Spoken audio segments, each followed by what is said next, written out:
Okay, some practical suggestions. Be holy. You know, if there's sin in your life, the devil has a chink in your armor and you will get cut up. So don't go evangelizing if there's any sin in your life. It's similar to communion. Don't take communion if there's sin in your life, right? Same with evangelism. You will get cut up. The demons know exactly where to go and they will damage you. So be holy. You don't have to be squeaky clean, but, you know, any sin confessed, dealt with, reconciled to your brother, all that kind of stuff. Be holy. In Psalm 51, the penitent psalm, David wrote after he was repenting with how he had murdered Uriah and taken Bathsheba, his wife. So there he says, create in me a clean heart and renew a right spirit in me. And the next line says something like, then the heathen will be converted unto you. That's also not only the penitent psalm, but it's the evangelist psalm as well. Get training. Like I said, it's not the be-all and end-all, but you need to know the basic principles. It's like boot camp. You know, you'll be a better soldier. But there's far more to it than getting training, because most of the people I've trained are nowhere to be seen. Pray, definitely, before and after and during. While you're talking to someone, pray for knowledge. Pray for wisdom, words to say. It works. He'll do it for you. Go with a friend, like I said. Much better with a friend. Door to door is really awesome in pairs. Husband and wives, I think, are the best combos. My wife is good at it.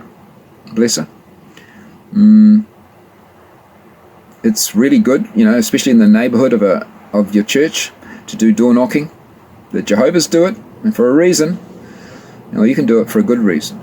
You can just say, hey, this is Chris and Debbie from the local church, and we're going door to door inviting people to church and talking to them about the gospel. What do you know about the gospel? You know, and it makes you legit. Better with a friend too. Find a happy hunting ground. This is difficult these days. The shopping malls are off limits. Even the footpaths, the security guards will say, are owned by the mall. I don't know if that's true or not. I've just never bothered to go down to the council and find out. I'll just go somewhere else. But happy hunting grounds where people are not in a hurry, like Queen Street, are hard to find. The local market is a good place. It's worth buying a stand there. It's only $30. Used to be 20. But you get way more out of it because people are not in a hurry. They're there to look around. And look at that. There's the gospel. So many people have had amazing experiences with the gospel at the markets. Find a happy hunting ground, okay, where the people are not in a hurry. Queen Street is not ideal. Even there, the 3-second gospel, right? And first preach the law and then the gospel. There's something, once again, that's only in the King James. It's a verse that says to rightly divide the word of truth. And there's a man who wrote a whole book about that. It's called Law and Gospel, by a Lutheran pastor called Wolfer. It's available online. We can get it free as a download on the And Bible app. Very good book on when to use the law, when to use the gospel. I've got there, preach the law to the proud and the gospel to the humble.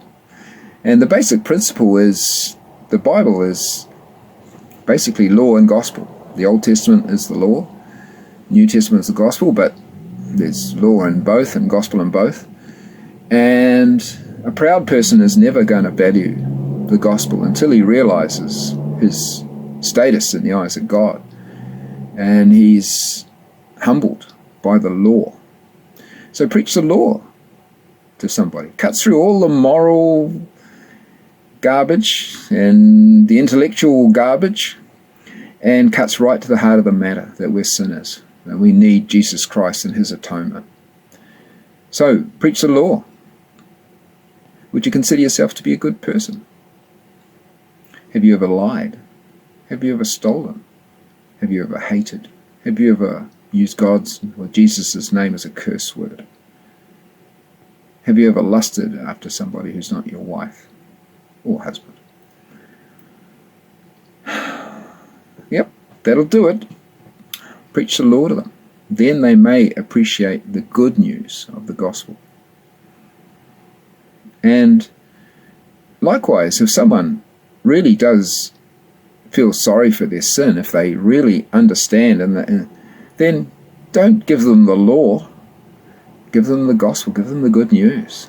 Explain how a lying, thieving, adulterer at heart like you can go to heaven through Jesus Christ, dying on that cross 2,000 years ago, paying the penalty for our sin. That's good news, and that's very well received by someone who understands how rotten they really are. And that's brought about through preaching the law to them, activating their conscience. Their conscience is the key. And the law will awaken most people's consciences. Not all. Some people are too far gone. But, okay, that's it. Rightly divide. Who is the person in front of you? What do they need to hear? Law?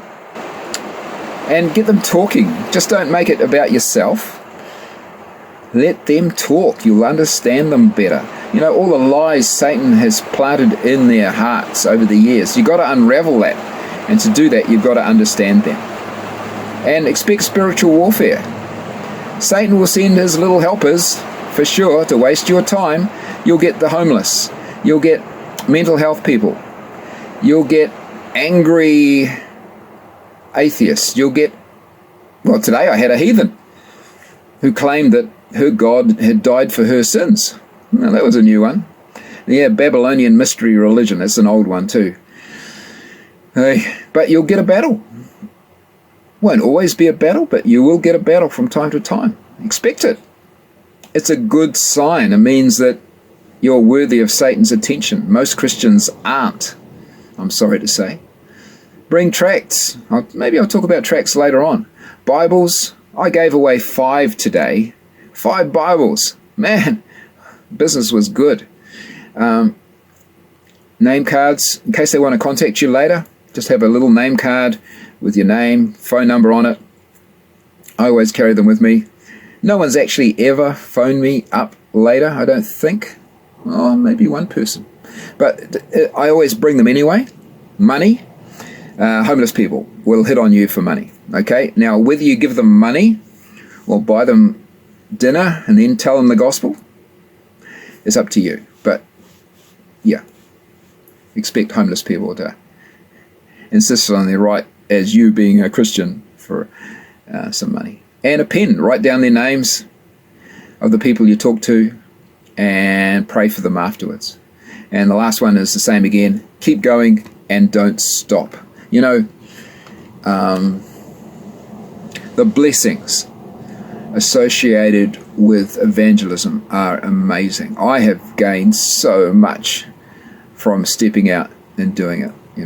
I've gained a faith. I was kind of backslidden at one stage, and then my pastor rebuked me, and bless him. And I started praying, Lord, I'll do what you want me to do. And then pretty soon after that, we were called to the mission field. And it's been a roller coaster ever since, I tell you. But I wouldn't change anything about it. Man, I've learned so much. I've grown in faith and confidence. And the converse is also true. I've seen a lot of spiritual casualties. And one thing about the people who don't evangelize, they're very prone to getting offended, leaving church, going dry, committing adultery. All kinds of things can go wrong to a disobedient Christian. And I think the blessings are so huge, and I loathe to call them cursings on Christians, but the judgment on Christians who are disobedient and do not evangelize, that people's blood is on their hands, that is a serious problem that is not addressed by most Christians, because most Christians don't evangelize. And my goodness, God will require that blood at your hands. And along the way, he might just remind you of that fact this side of eternity. So, Christians, get out there, do evangelism. And maybe some of the practical stuff I'll talk about in a future video. God bless you, and preach the gospel to every creature.